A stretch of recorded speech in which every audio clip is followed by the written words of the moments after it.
What's going on everyone? Welcome to my channel. I am Sufiyan और आज ये बहुत ही इंटरेस्टिंग और बहुत ही इंपॉर्टेंट वीडियो होने वाली है क्योंकि आज इस वीडियो में हम बात करने वाले हैं कि क्यों इंडियन क्रिकेट टीम के कप्तान विराट कोहली की टीम आईपीएल में अच्छा नहीं करती। यानी कि ये वीडियो होने वाली है रॉयल चैलेंजर्स बैंगलोर के बारे में। तो अगर आप ऐसी वीडियोस और देखना चाहते हैं तो make sure you hit the subscribe button down below and make sure to give this video a thumbs up and write your opinions in the comment section down below. तो आज इस वीडियो में हम बात करने वाले हैं कि विराट कोहली की टीम रॉयल चैलेंजर्स बैंगलोर, जिसके ऊपर काफी ज्यादा एक्सपेक्टेशंस रहती हैं, काफी ज्यादा फैन फॉलोइंग एक टीम कैरी करती है। दुनिया के दो सबसे बड़े बल्लेबाज विराट कोहली और एबी डिविलियर्स इस टीम में सालों से खेलते आ रहे हैं। उससे पहले क्रिस गेल भी इस टीम का हिस्सा थे, लेकिन आज तक ये आईपीएल की वो चमचमाती ट्रॉफी अपने पास क्यों नहीं ले पाई है। तो सबसे पहले तो मैं ये कहना चाहता हूं कि मेरे हिसाब से विराट कोहली की रॉयल चैलेंजर्स बैंगलोर आईपीएल की सबसे लीस्ट परफॉर्मिंग टीम नहीं है। मेरे हिसाब से दिल्ली कैपिटल्स या उससे पहले दिल्ली डेयरडेविल्स हुआ करती थी, वो आईपीएल की सबसे लीस्ट परफॉर्मिंग टीम है। और स्टैट्स भी यही बताते हैं कि पिछले साल यानी 2020 के आईपीएल में पहली बार वो फाइनल में पहुंच पाई थी। उससे पहले किंग्स 11 पंजाब को मैं रखता हूं नंबर 7 पे, जो लीस्ट परफॉर्मिंग टीम है, जो सबसे खराब परफॉर्मेंस दिया है अगर आप पूरे आईपीएल के सीजन का एवरेज निकालते हैं। तो वो भी एक ही बार फाइनल खेले हैं। लेकिन रॉयल चैलेंजर्स बैंगलोर को मैं यहां पे थोड़ा सा उनकी किस्मत को भी दोष दूंगा, क्योंकि रॉयल चैलेंजर्स बैंगलोर 3 बार फाइनल में पहुंची है और तीनों बार वो खिताब से दूर रह गए हैं। इससे पहले वो फाइनल में पहुंचे थे 2016 में, उससे पहले 2011 में और उससे पहले 2009 में भी वो फाइनल खेले थे। तो वहां पर आरसीबी एक मैच हार कर आखिरी का अनफॉर्चुनेटली वो ट्रॉफी नहीं उठा पाई है। लेकिन इसका मतलब हमें यह निकल के आता है कि आरसीबी के पास हमेशा से पोटेंशियल रहा है। उनके पास पोटेंशियल था, उनके पास प्लेयर्स थे, लेकिन कहीं ना कहीं या तो किसी को इंजरी हो जाती है या कोई और एक्सटर्नल फैक्टर्स होते हैं जिनकी वजह से वो टीम परफॉर्म नहीं कर पाती। तो इस वीडियो में हम अभी बात करेंगे 3 फैक्टर्स जो कि मेरे हिसाब से इन माय ओपिनियन आरसीबी को जो टूर्नामेंट में अच्छा नहीं करती है उसकी सबसे बड़ी वजह है।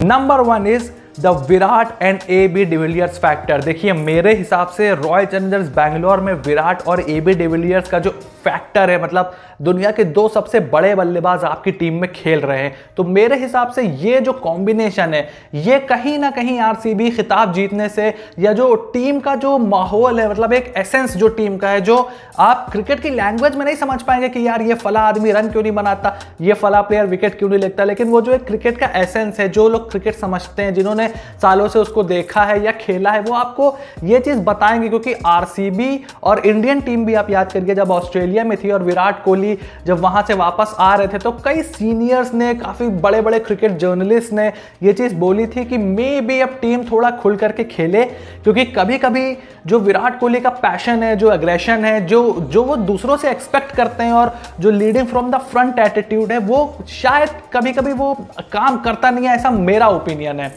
क्योंकि अगर आप देखें पिछले साल क्या हुआ, पिछले साल आपने एरॉन फिंच को 12 मैच खिलाए, 13वें मैच में उनको बाहर बिठाया, या मेरे ख्याल से 13 मैच खिलाए थे, 14वें मैच में बाहर बिठाया था, फिर एलिमिनेटर में इसी तरीके का कुछ था।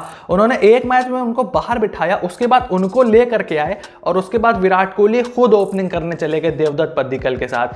तो मतलब ऑस्ट्रेलिया के कप्तान हैं वो, मतलब कोई छोटा प्लेयर नहीं है एरॉन फिंच यार। T20 का इतना बड़ा प्लेयर है, हाईएस्ट स्कोर उन्होंने मार रखा है, इतने ज्यादा रन बनाते हैं, अपनी टीम को लीड करते हैं और अच्छे लीडर हैं। कोई भी ऑस्ट्रेलिया का कप्तान 2-2, 3-3 साल से ऐसे ही नहीं बन जाता है। तो एरॉन फिंच को आपने नंबर 3 कर दिया यार। नंबर 3 कहाँ खेलते हैं वो? अपनी टीम के लिए ओपन करते हैं, अपनी टीम के लिए वो टॉप में बैटिंग करते हैं। इतनी फॉर्मिडेबल ओपनिंग पार्टनरशिप है उनकी डेविड वार्नर के साथ, उनको आपने नंबर 3 किया।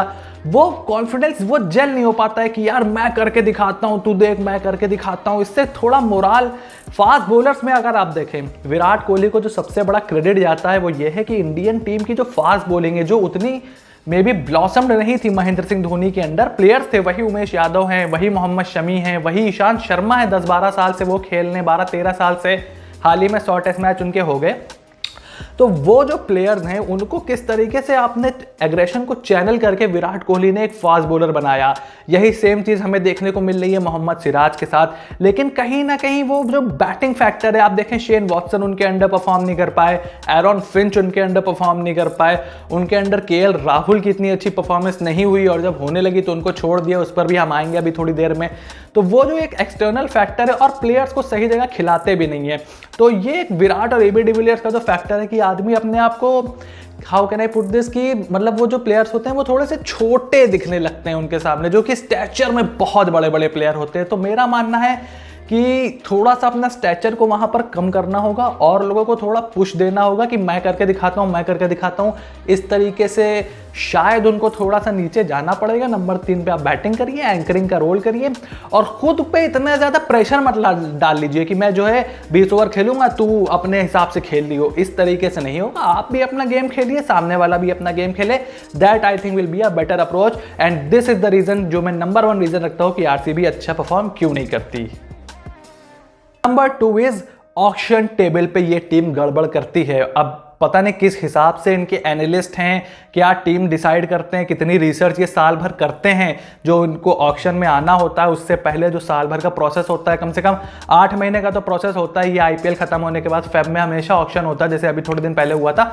तो वहां पर ये टीम हमेशा गड़बड़ करती आई है। मैंने मतलब जब से विराट कोहली परमानेंट कैप्टन बने, मेरे ख्याल से 2013 में वो परमानेंट कैप्टन बने थे पहली बार। उससे पहले डैनियल विटोरी कैप्टन हुआ करते थे। उसके बाद 2014 में फुल ऑक्शन हुई थी, फुल ऑक्शन। मतलब हर टीम को शायद 2-2, 3-3 प्लेयर रिटेन करने का मौका मिला था। 3 प्लेयर आप रिटेन कर सकते थे, 2 राइट टू मैच कार्ड आपके पास थे और आप मतलब पूरी टीम रिफर्बिश करके बना सकते थे, एकदम रेनोवेट कर सकते थे उसको। आपने वहां पर भी गड़बड़ कर दी। मतलब वो बहुत बड़ा सेटबैक था मेरे हिसाब से। उसके बाद 14, 15, 16, 17, 18 में फिर से आपको मौका मिला, आपको फिर से मौका मिला। अब विराट कोहली वर्ल्ड टेस्ट के कैप्टन थे, इंडिया के भी कैप्टन परमानेंट थे, तीनों फॉर्मेट में कप्तानी करते, उनको 1 साल से ऊपर हो गया था। काफी ज्यादा एक्सपेक्टेशंस थी उनसे इस बार की अब की हमको मौका मिला है, हम पूरी टीम मिल के बनाएंगे और दिखाएंगे कि किस तरीके से हमें खेला जाता है और किस तरीके से हम आईपीएल को जीत सकते हैं। और अच्छी टीम बनाई उन्होंने। 2018 में जो पूरा आईपीएल हुआ था उसमें उन्होंने अच्छी टीम बनाई थी जिसमें फुल ऑक्शन हुआ था। लेकिन वहां पर आपने जो है प्लेइंग 11 में गड़बड़ कर दी। उसके बाद आपने फिर अगले ऑक्शन में जो है गड़बड़ कर दी और अब की तो आपने मतलब मेरे हिसाब से तो पूरा रायता फैला दिया है आपने। किस हिसाब से आप रिसर्च करते हैं, मतलब किसी भी क्रिकेट देखने वाले आदमी को समझ आ जाएगा कि यार ये स्ट्रेटेजी काम नहीं कर रही है आपकी। देखिए आपने 2018 में आपके पास कौन कौन प्लेयर थे, अगर मैं ठीक से मुझे याद है तो Brendon McCullum, AB de Villiers, Virat Kohli, Quinton de Kock ने बहुत अच्छी बैटिंग की थी इनके खिलाफ। मेरे ख्याल से 2017 में बहुत अच्छी बैटिंग की थी, एक दिल्ली में हुआ करते क्विंटन डिकॉक। उसके बाद इन्होंने आरसीबी में बोल आ गए, ठीक है। तो Quinton de Kock, Brendon McCullum, Virat Kohli, AB de Villiers, उसके बाद आपके पास थे कॉलिन डी ग्रैंडहोम, उसके बाद आपके पास थे ये कोरी एंडरसन और आपके पास थे क्रिस वोक्स, नेथन कोल्टरनैन। मतलब आपके पास पूरी एक पैकेज था, अच्छे ऑलराउंडर्स आपके पास थे। इंडियन बॉलर्स में आपके पास सिराज थे, उसके बाद चहल तो हैं ही आपके पास, मेरे ख्याल से सबसे बेस्ट परफॉर्मिंग प्लेयर हैं वो इस टीम में। और उनके साथ साथ आपके पास ये इतने फॉरेन प्लेयर थे। तो आपके पास मनदीप सिंह थे, आपके पास उस टाइम पे थे मनन वोहरा और आपके पास थे सरफराज खान। पहले तो आपने आईपीएल शुरू होने से पहले गड़बड़ की, आपने केएल राहुल को रिलीज करके सरफराज को रिटेन किया। मतलब मेरे हिसाब से वो one of the biggest blunder है जो किसी टीम ने किया होगा। अगर आपको 3 प्लेयर रिटेन करने का मौका मिला था तो फिर आपने केएल राहुल को रिटेन नहीं किया। मतलब क्या सोच थी उसके पीछे, मुझे वो समझ में नहीं आता। खैर उसके बावजूद आपने अच्छी टीम बनाई। क्विंटन, अभी भी आप कीपर ढूंढ रहे हैं। देखिए डिविलियर से आपको कीपिंग करानी पड़ गई 2020 में और आप फिर जोशुआ फिलिप के पास गए, वहां बात नहीं बनी। आपने कहा चलो डिविलियर से कीपिंग कराते ताकि हम एक एक्स्ट्रा ऑलराउंडर खिला पाएं। आपने वहां पर आपने क्विंटन डिकॉक को मुंबई भेज दिया और अब आप कीपर ढूंढ रहे हैं। मतलब आप बहुत ये ब्लंडर है मेरे हिसाब से। आपने क्विंटन डिकॉक को मुंबई भेज दिया और अब आप कीपर ढूंढ रहे हैं। आपने रिलीज कर दिया अच्छे अच्छे टॉप ऑर्डर के प्लेयर्स को, मनदीप सिंह को आपने रिलीज कर दिया। खैर अब आप पद्दिकल को लेकर के आए हैं, बहुत अच्छी परफॉर्मेंस दी उन्होंने और अभी रिसेंटली विजय हजारे ट्रॉफी में भी काफ़ी अच्छा कर रहे हैं। तो आपने इन प्लेयरों को रिलीज करके मतलब टीम सही से जेल नहीं कर पाई। उसके बाद लास्ट ईयर विराट कोहली की स्टेटमेंट आई थी कि ये बहुत ही बैलेंस टीम है जो आपकी मुझे बोली थी और मैं अग्री करता हूँ। उनको जो लास्ट ईयर उनके पास जो टीम थी वो काफ़ी बैलेंस थी। फिर वही इंजरी का खेल हो गया वहाँ पे। क्रिस मॉरिस शुरुआत में इंजर्ड हो गए, केन रिचर्डसन टीम के साथ ट्रैवल नहीं किए, वहाँ पे फिर डेल स्टेन्स उनको शुरुआत करानी पड़ गई। लेकिन आपने तब भी मेरे सही प्लेइंग 11 आपने खिलाई नहीं। वहाँ पर भी आपने वहाँ पर पे जो शिवम दुबे को आप आखिरी ओवर दे रहे हो केएल राहुल के सामने, मतलब केविन पीटरसन की स्टेटमेंट उसके बाद आई थी काफ़ी फनी थी। उन्हें लगा था कि मुझे क्रिकेट छोड़े 2-3 साल हो रहे हैं, I back myself to hit 20 run in an over, क्योंकि उनका काम नहीं है आखिरी ओवर में बॉलिंग करना यार। आप मतलब आपने शिवम दुबे को आखिरी ओवर दे दिया केएल राहुल के सामने, वो बहुत अच्छी इनिंग खेली मेरे ख्याल से 132 रन की, बहुत ही शानदार इनिंग खेली थी केएल राहुल ने। तो ये है दूसरी चीज़ कि ऑक्शन टेबल पे ये टीम हमेशा गड़बड़ करती है।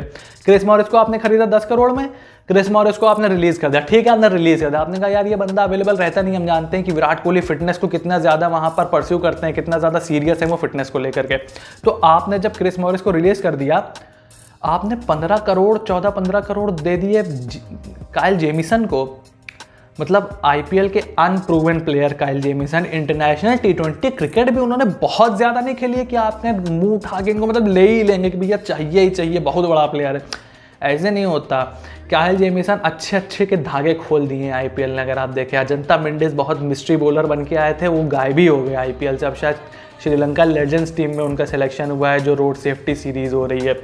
इतने बड़े बड़े प्लेयर्स आए आईपीएल में, कुछ नहीं कर पाए। डेविड मिलर, किलर मिलर, एक 36 पे 100 उन्होंने मारा था 2014 में। उसके बाद जैसे ही वो इंडिया आया था, आपको अगर याद हो कि 2 लेग में टूर्नामेंट हुआ था यूएई में और इंडिया में, क्योंकि लोकसभा के इलेक्शंस थे। डेविड मिलर उसके बाद से मेरे ख्याल से उन्होंने 150 नहीं मारी होगी आईपीएल में। अभी भी गेंद ढूंढ रहे हैं वो, जैसे ही आते हैं स्पिनर लगा दिया जाता है, वो गेंद ही ढूंढते रहते हैं। और इंटरनेशनल क्रिकेट में देखिए कितनी अच्छी बैटिंग करते हैं, क्योंकि आईपीएल में ईजी नहीं है रन बनाना। बहुत बड़े बड़े प्लेयर्स यहाँ पे आए, बहुत बड़े बड़े हिटर्स यहाँ पर आए और कुछ नहीं कर पाए। तो वहाँ पर आपने एक अनप्रूवन प्लेयर को हो सकता है बहुत अच्छी परफॉर्मेंस कर दें, मतलब 4-5 मैच सिंगल हैंड जिता दें, लेकिन उतना ही रिस्क भी तो है। 15 करोड़ मतलब नेथन कुल्टरनाइल आपके पास थे, फिर आपने उनको छोड़ दिया। उसके बाद आप दूसरा बॉलर ढूंढ रहे हैं, उसको 15 करोड़ दे रहे हैं। नेथन कुल्टरनाइल ठीक है, मानता हूँ मैं, फिट नहीं रहते हैं, लेकिन क्या इतने ख़राब बॉलर हैं? इंटरनेशनल एक्सपीरियंस बॉलर है, कहीं पर भी बॉलिंग करने का दमखम रखते हैं जब फिट हो।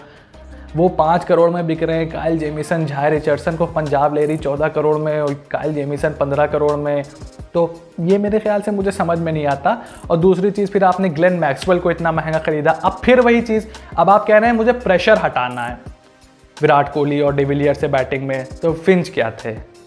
फिंच कोई छोटा प्लेयर था, टॉप ऑर्डर में खेलते थे ना भाई। एक सीज़न रन नहीं बना रहा है तो फिर आप उससे कह रहे हो ठीक है भाई टाटा बाय बाय। तो मैक्सवेल को आपने 14 करोड़ में खरीदा, कितने रन बना रहे हैं? कितने सीजन से कितने रन बना दिए मैक्सवेल ने? कुछ नहीं। तो फिर उनको भी बाहर कर देंगे आप। अगर मान लीजिए आपको अगर उम्मीद हो कि अगर ये बंदा एक मैच में 2 छक्का भी मारेगा तो कम से कम 28 छक्के मारेगा 14 मैच में। अगर वो 15 ही छक्के मार पाया, आप कहेंगे भैया 2 मैच के लिए तुमको 14 करोड़ थोड़ी देंगे जिताने के लिए, तुम कम से कम वो 4-5 मैच में तो रन बना के, तो आप कहेंगे टाटा बाय बाय। ऐसे टीम नहीं बनती है। तो मेरे हिसाब से टू कंक्लूड दिस पॉइंट, ये टीम ऑक्शन टेबल पे गड़बड़ करती है, which was one of the biggest reason कि ये टीम आईपीएल अभी तक नहीं जीत पाई है। The third and final reason in my opinion, जिसकी वजह से मुझे लगता है कि रॉयल चैलेंजर्स बैंगलोर अभी तक आईपीएल नहीं जीत पाई है, वो है खराब प्लेइंग 11 मैदान पर उतारना। कनेक्टेड है सेकंड पॉइंट से, लेकिन आप समझ जाओगे मैं क्या कहने की कोशिश कर रहा हूं कि प्लेइंग, पहले तो आप ऑक्शन टेबल पे गड़बड़ करते हो। जो 25 प्लेयरों का आपको स्क्वाड बनाना है, आप वही सही नहीं बनाते। उसके बाद एक कप्तान का काम होता है, टीम मैनेजमेंट का काम होता है कि जो हमारे पास है, जो अवेलेबल है, उसको हम पूरी बैक करें, बेस्ट प्लेइंग 11 उतारने की कोशिश करें, फिट प्लेइंग 11 उतारने की कोशिश करें। और उसके भी अंदर अगर डीप हम जाएंगे तो हर जो प्लेयर है उसको उसके सही स्पॉट पर खिलाएं। मतलब जो जहां पर अपनी बेस्ट परफॉर्मेंस देने की जिसके चांसेस काफ़ी ज़्यादा बढ़ जाए, परसेंटेज बढ़ जाए, वहां पर हम उस प्लेयर को खिलाएं। मेरे ख्याल से इन दोनों ही मामलों में रॉयल चैलेंजर्स बैंगलोर हमेशा गलती करते आ रहे हैं। आज नहीं, मैं कम से कम 10-12 साल पहले से देख रहा हूँ। मैं तो कहूँगा कि कोहली के कैप्टन बनने से पहले भी यही चीज़ थी कि आप शायद बहुत ज़्यादा कभी कभी करंट फॉर्म को तवज्जो दे दी जाती है। शायद आरसीबी में नहीं, हर ही जगह दी जाती होगी, लेकिन अगर आरसीबी नहीं जीत रही है तो उनको कम से कम ये ज़रूर देखना होगा कि उस तरीके से हम एकदम पॉइंट टू पॉइंट बेसिक्स में नहीं चल सकते करंट फॉर्म की। कभी कभी हमें प्लेयर को मौका देना पड़ता है। पंजाब ने ये चीज़ की थी लास्ट ईयर। उनको मालूम था कि हमने ग्लेन मैक्सवेल को देखो भाई खरीदा है और ये बंदा मैच विनर है, तो वो उम्मीद करते रहे, खिलाते रहे, वरना ऑप्शन भी क्या था उनके पास। जेम्स नीशम थे, वो भी परफॉर्म नहीं कर रहे थे और उनको देख के लग भी नहीं रहा था कि वो परफॉर्म करेंगे। मैक्सवेल थोड़ा बहुत बॉलिंग से, फील्डिंग से और थोड़ी एनर्जी बढ़ा रहे थे, तो मैक्सवेल को उन्होंने वो चीज़ की, तो मैं पूरी तरीके से उनको दोष नहीं देता हूँ। शेन वॉटसन के साथ सीएसके ने वही चीज़ करने की कोशिश की। उन्होंने भी इतना अच्छा परफॉर्म नहीं किया, और वो तो खैर ट्वाइलाइट का बिल्कुल एकदम एंड ही था, उसके बाद उनका करियर ख़त्म ही हो गया, द ग्रेट शेन वॉटसन का। तो उसके पहले तो ये चीज़ आरसीबी नहीं कर रही है। अब शिवम दुबे को आपने छोड़ दिया, सही जगह पे उनको पहले खिलाया नहीं, मेरे ख्याल से उनको उतनी, पहले तो उनकी हाइप बहुत बना दी 5 करोड़ देके कि भैया हिटर आ गया, अगला पंड्या आ गया। इतनी पंड्या की क्वालिटी अलग है, हार्दिक पंड्या की मैं बात कर रहा हूँ। उनको पहली बार मैंने देखा था आरसीबी के खिलाफ ही, उन्होंने छक्का मारा था, मैंने कह दिया था भाई क्या प्लेयर है, आगे बहुत ब्राइट फ्यूचर है। 2015 की बात है। तो उस लेवल की मुझे तो क्वालिटी नहीं दिखी शिवम दुबे में, to be really honest. Player बहुत अच्छे हैं, T20 क्रिकेट में सर्टेनली, फ्रेंचाइजी क्रिकेट में कहीं ना कहीं वो फिट हो जाएंगे। आप देखोगे राजस्थान रॉयल्स में वो फिट हो जाएंगे। यहाँ पर उनका तो रोल ही समझ में नहीं आया मुझको। फिनिशर है, मिडिल ऑर्डर में खेलेंगे, अपर मिडिल ऑर्डर में खेलेंगे, 4-5 पे कहाँ, वो समझ नहीं आया। और अगर उससे थोड़ा पीछे चलें, शेन वॉटसन को याद करिए, नंबर 6 पे आप शेन वॉटसन को खिला रहे हो। I mean Shane Watson number 6, मुझे लगा उनका करियर ख़त्म हो गया। उसके बाद CSK में चले गए, एक IPL में तो उन्होंने 2 सेंचुरी मार दी और शायद 2-3 50 मारी, फाइनल जिताया। उसके बाद 2019 का फाइनल भी बंदा जिताते रह गया फटे घुटने के साथ। इसीलिए उनको इतना बैक किया जा रहा था 2020 के IPL में, क्योंकि जो 19 में उन्होंने परफॉर्मेंस दी थी CSK के लिए, जो कि बॉलिंग भी नहीं कर रहा था। मुझे याद है 2018 का जो IPL था तो वो बॉलिंग भी करते थे CSK के लिए, और उससे पहले इनके लिए तो परमानेंट बॉलिंग करते थे। 17 का IPL आप हटा दो, 17 में शुरुआत में विराट कोहली भी इंजर्ड थे, डिविलियर्स भी नहीं थे, गेल की भी फॉर्म जा चुकी थी, उन्होंने कुछ अच्छी परफॉर्मेंस दी नहीं, हालांकि उसके बाद पंजाब बहुत अच्छी परफॉर्मेंसेस दे रहे हैं। तो ये दिक्कतें हैं इनके साथ। तो आप सही प्लेयर को सही जगह खिलाते नहीं हो। मनन वोहरा आपके पास थे, आपने उनको बैक नहीं किया। मैं अभी भी मानता हूँ मनन वोहरा राजस्थान में है, अब आपके पास अजिंक्य रहाणे का स्लॉट खाली, आप उनको स्लॉट करो अपने में, भाई बंदा बेहतरीन प्लेयर है। मैं मानता हूँ कि one of the brightest prospect मुझे लगता था जब पंजाब ने उनको रिटेन किया था 2014 में। मिलर और मनन वोहरा 2 प्लेयर रिटेन किए थे पंजाब में 2014 में, तो कुछ तो क्वालिटी है बंदे में। उसके बाद आपके पास मनदीप सिंह हुआ करते थे आरसीबी में, वो भी पंजाब में है, वो भी खेलेंगे। तो आपके पास मनदीप सिंह थे, मनन वोहरा थे, 2 इंडियन ओपनर थे आपके पास क्विंटन डिकॉक थे, मक्कलम थे। मक्कलम के बारे में लॉजिक ये दिया गया था कि हम थोड़ा लीडरशिप ग्रुप बढ़ाना चाहते हैं, तो हम मक्कलम को लेके आ रहे हैं। No doubt is a fantastic captain, coach of Kolkata Knight Riders, my favourite team. तो उसके बारे में थोड़ी बाद में बात करेंगे किसी वीडियो में। लेकिन ब्रेंडन मैकलम को आप लेकर के आए थे, इसका मतलब ये थोड़ी उनको खिलाना ही खिलाना है, तो बॉलिंग हटा दो, मैकलम खिला लो, ऐसे नहीं होता है। आपको क्विंटन डिकॉक को बैक करना चाहिए था। मेरे हिसाब से क्विंटन डिकॉक ने अभी तक IPL में अपना बेस्ट नहीं दिखाया है अकॉर्डिंग टू मी, लेकिन मुंबई इंडियंस उनको बैक करके, वो जानते हैं मतलब रिजल्ट मिल रहे हैं हमको। 50-60 रन की ओपनिंग पार्टनरशिप होती है, तेज पार्टनरशिप करते हैं वो रोहित शर्मा के साथ ना, काफ़ी है। कीपिंग नहीं देख रहे हैं आप उनकी, अब आप कीपर ढूंढ रहे हो जबरदस्ती, डिविलियर्स को ग्लव पहना, भैया कीपिंग कर दो। अब आप जोशुआ फिलिप को शायद खिलाओ जब एरॉन फिंच नहीं है, क्या करोगे मिडिल ऑर्डर में? आपने सारे प्लेयर ही भगा दिए, पवन नेगी भगा दिया, आपने शिवम दुबे हटा दिया, आपने गुरकीरत सिंह मान को हटा दिया। अब नंबर 6 पे कौन खेलेगा? मजबूरी डैन क्रिश्चियन खेलेंगे, और डैन क्रिश्चियन को आपने खरीदा, चलिए उस पर भी थोड़ी बात कर लेते हैं। डैन क्रिश्चियन BBL, भाई BBL तो मानस लबुशैन को भी ले लेते, बहुत रन बना रहे थे BBL में।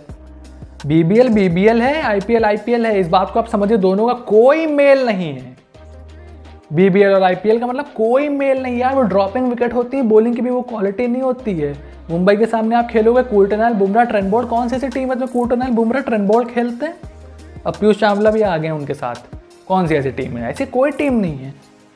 तो वहाँ पर गड़बड़ करती है ये टीम, सही प्लेइंग 11 नहीं खिलाती, प्लेयर को सही जगह पे नहीं खिलाती। शेन वॉटसन जो ओपनर हैं, जो प्रॉपर ऑलराउंडर हैं, वो नंबर 6 बैटिंग कर रहे हैं। This doesn't make sense at all.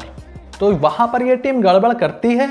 अब इस साल इनके पास तो बिल्कुल ऑप्शन ही नहीं है, तो ये भी देखना बहुत दिलचस्प होगा कि कौन सी टीम पहले ये मैदान में उतारेंगे, क्या इनकी प्लेइंग 11 होगी। उसके बारे में हम बाद में बात ज़रूर करेंगे जब IPL थोड़ा नज़दीक आएगा, क्योंकि अभी तो बहुत इंजरी होंगी, कोई पुल आउट करेगा, कुछ होगा। तो जिस हिसाब से, मेरे हिसाब से जो फाइनल टीम तैयार होगी, तब हम उस हिसाब से उस टीम को देखेंगे। लेकिन फिलहाल आपको क्या करना है, अगर आपको ये वीडियो पसंद आया तो आप जल्दी से लाइक बटन पर क्लिक कर दीजिए, उसके बाद चैनल को सब्सक्राइब करिए, और हम आपको मिलेंगे नई वीडियो में। तो make sure you stay tuned.